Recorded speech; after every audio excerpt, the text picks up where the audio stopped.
On February 16, 2005, a package arrived at the offices of television station Kake in Wichita, Kansas. It contained a floppy disk, the small plastic storage medium that computer users of that era used to save and transfer files before larger forms of digital storage became standard. The disk had been sent, like a dozen communications before it over the preceding 3 decades, by a man who called himself BTK. Bind, torture, kill, the initials he had given himself in a letter written in 1978, and the name by which an entire region of Kansas had lived in fear for 31 years. He had asked, in an earlier communication, whether a floppy disk could be traced back to its source.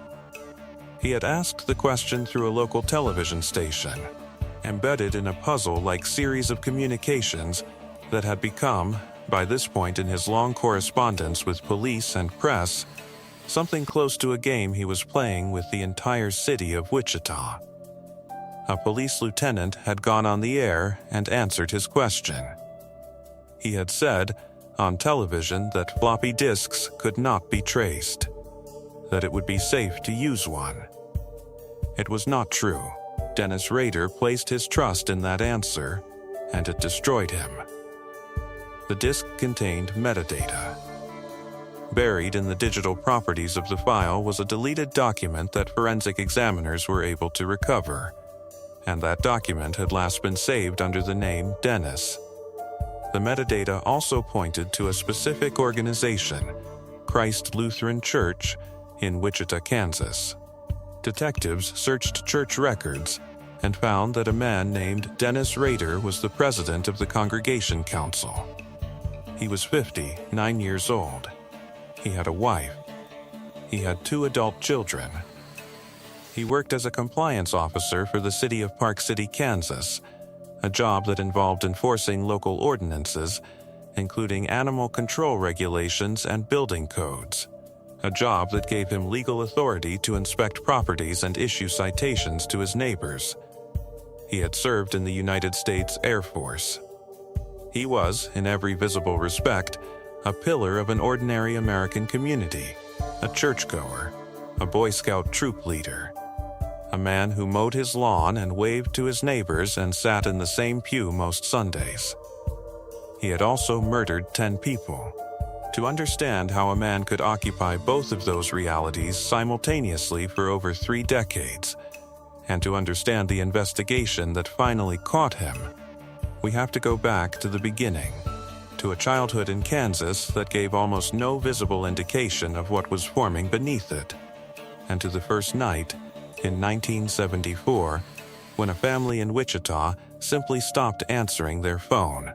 Dennis Lynn Rader was born on March 9, 1945, in Pittsburgh, Kansas, the first of 4 sons born to William and Dorothea Rader.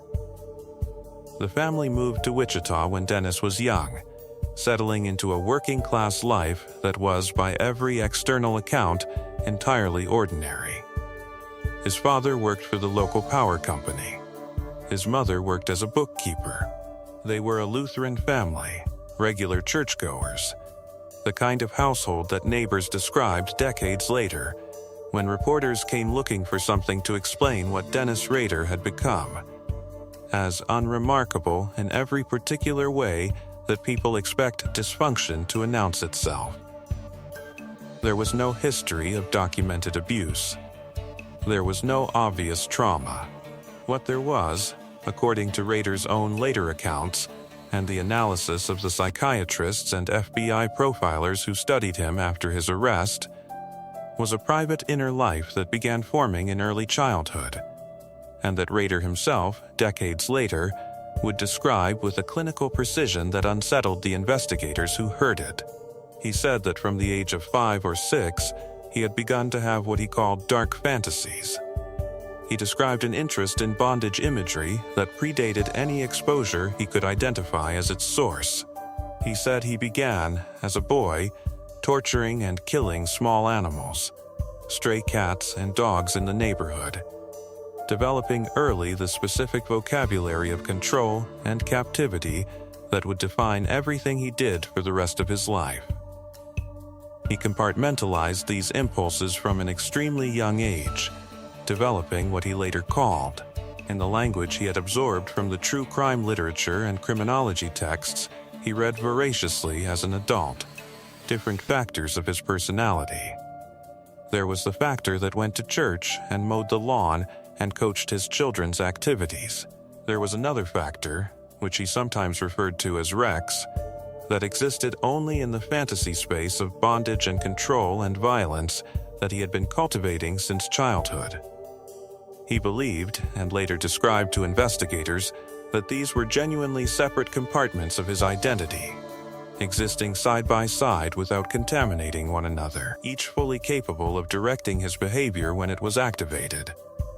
He graduated from Wichita Heights High School in 1963 and enrolled briefly at Kansas Wesleyan University before dropping out and joining the United States Air Force in 1966. He served for 4 years, stationed in locations across the United States, Japan, Turkey, and Greece, receiving an honorable discharge in 1970. Nothing in his military record suggested anything unusual. He performed his duties adequately. He was unremarkable in every documented respect. He returned to Wichita and married Paula Dietz in 1971. They would remain married for over 3 decades, raising 2 children, a son and a daughter, in a household that Paula Rader, by every account she ever gave, believed to be a normal marriage to a normal man.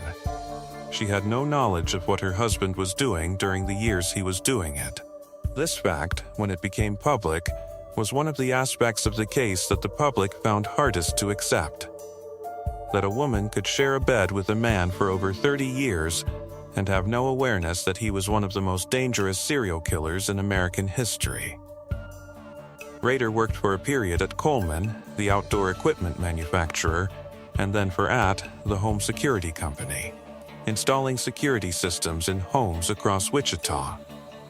This position, which he held during some of the years of his killing, gave him detailed knowledge of the security arrangements, floor plans, and vulnerabilities of numerous homes in the community, including, investigators would later determine, homes he selected as potential targets. He attended Wichita State University part-time, eventually earning a degree in administration of justice, a field of study that would have exposed him to criminology, forensic science, and police procedure, all of which he applied with disturbing sophistication to his own crimes over the following decades. He was, throughout this period, an active member of Christ Lutheran Church, eventually rising to the position of president of the Congregation Council. He served as a Cub Scout leader. He was, in the specific and complete sense that people mean when they use the phrase, a model citizen. On the morning of January 15, 1974, Dennis Rader drove to a house on Edgemore Street in Wichita, Kansas. He had cut the phone lines to the house before entering.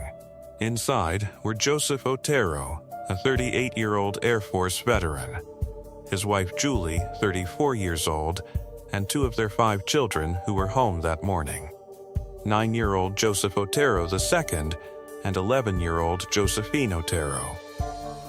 Rader would later describe, in the clinical and detailed confession he eventually gave, exactly what happened inside that house, and the account is one that investigators who have spent careers working homicide cases described as among the most disturbing they had ever heard, precisely because of the calm, procedural way Rader narrated it, as though describing a task he had performed with professional competence rather than an act of unimaginable violence against a family in their own home. He bound Joseph Otero, his wife, and their son, and he strangled each of them to death, one after another in different rooms of the house.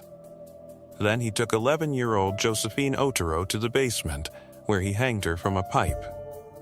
4 members of one family, dead in under an hour, in a house on a quiet residential street in Wichita, Kansas, on an ordinary Tuesday morning.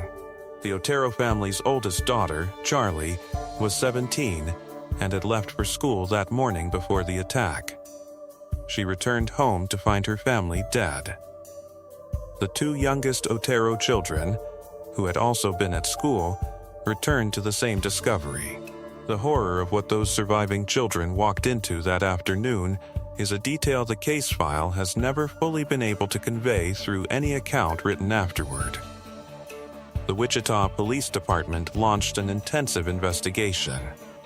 There was no immediate suspect, no clear motive, no obvious connection between the killer and the Otero family. The crime appeared, from the perspective of 1974 forensic science, to be almost impossible to solve. Methodical, controlled, leaving behind almost no physical evidence beyond the ligatures used to bind the victims. The city moved on, as cities do, absorbing the horror into the general anxiety of urban life and hoping, as communities always hope after an inexplicable act of violence, that it had been an isolated event. It was not. On April 4, 1974, Kathryn Bright, 21 years old, returned to her home with her brother Kevin, 22, and found a man waiting inside. He claimed to be wanted by the police for a minor offense and said he needed money and a car to get out of town. He bound both of them. He then attempted to strangle Kevin Bright, who managed to survive despite being shot in the head during a struggle that followed, one of the few instances in which a victim of the man later known as BTK survived an encounter with him. Kathryn Bright was stabbed multiple times and died at the hospital that day. In October of 1974, a letter arrived at the Wichita Eagle newspaper. It had been placed inside an engineering textbook in the public library, with instructions directing a reporter to retrieve it from that location. The letter described the murders of the Otero family in specific detail that only the killer could have known, details that had not been released to the public. The letter was signed with a phrase the writer said the media should use to identify him: bind them, torture them, kill them.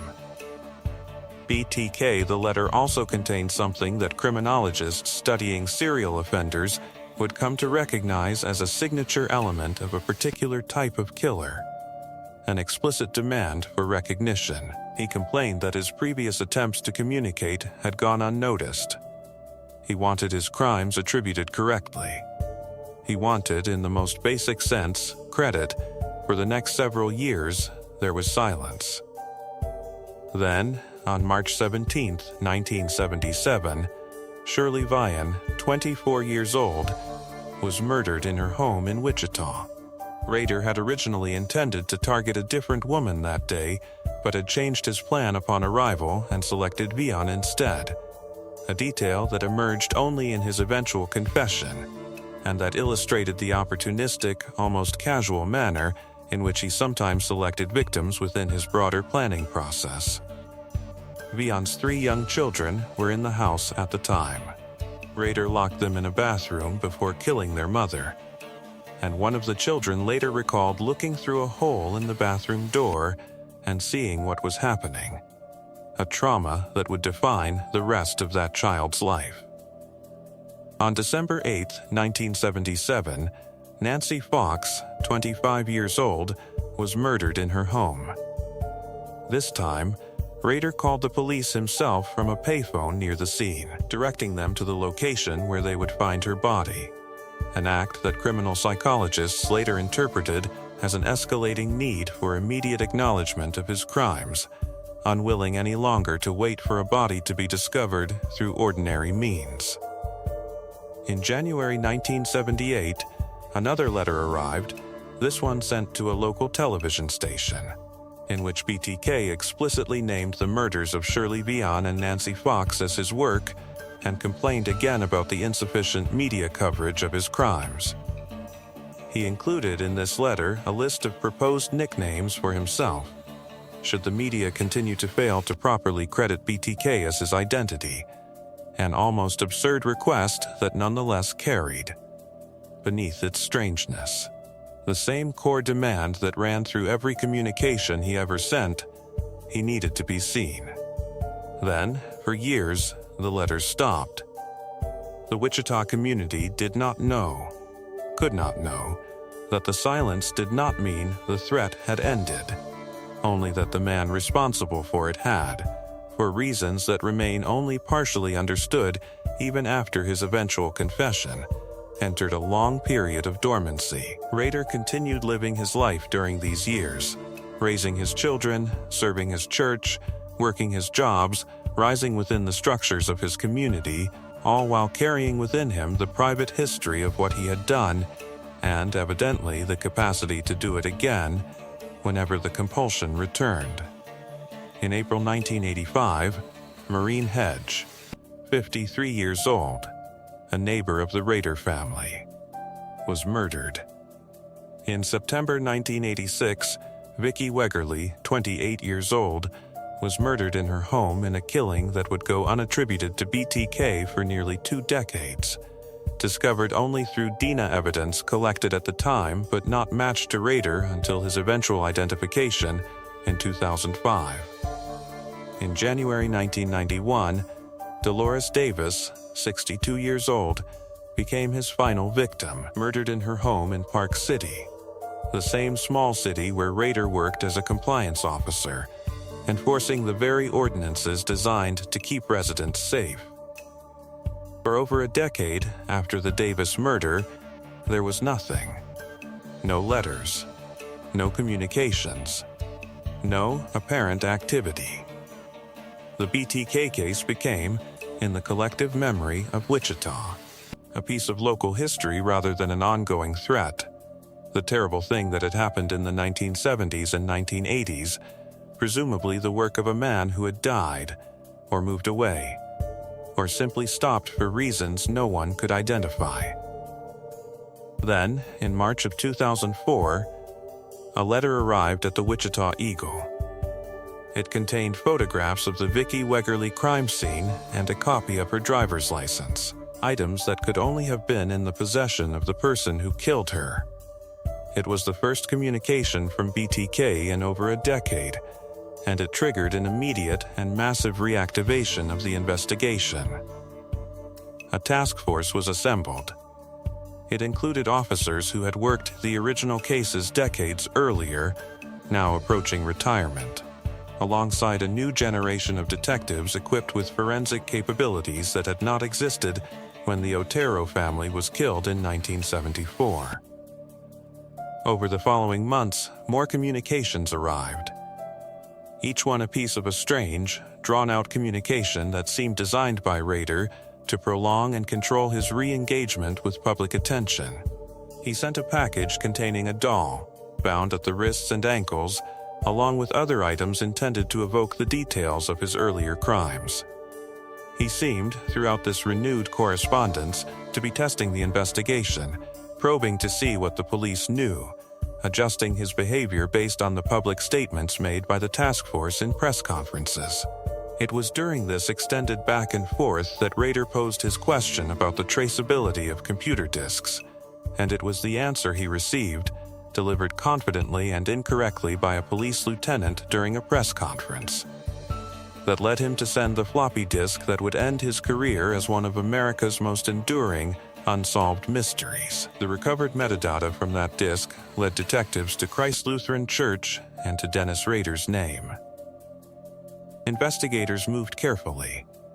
They needed corroborating evidence beyond the metadata alone, something that could withstand the scrutiny of a criminal trial. They obtained a court order for a pap smear sample belonging to Rader's daughter, Carrie Rawson, from a medical clinic she had visited years earlier, reasoning that a familial DNA comparison to the DNA evidence recovered from the Wegerle crime scene could establish the necessary link without alerting Rader to the fact that he was under suspicion. The familial match was confirmed. The DNA connected Dennis Rader's family line directly to evidence from a murder that had gone unsolved for 18 years. On February 25, 2005, Dennis Rader was arrested while driving near his home in Park City, Kansas. He was taken into custody without incident. The news that the man responsible for BTK's decades of terror had been living openly in the community, serving as a church president and a city compliance officer, sent a shock through Wichita that many residents who lived through it have described as a wound that reopened everything they believed had healed. His wife, Paula, and his adult children learned of his arrest along with the rest of the public. Paula Rader filed for divorce almost immediately, and in the years that followed, she and her children have spoken, in the rare instances they have addressed the case publicly, about the particular and specific horror of discovering that the man they had loved and lived beside for their entire lives had a second existence they never suspected.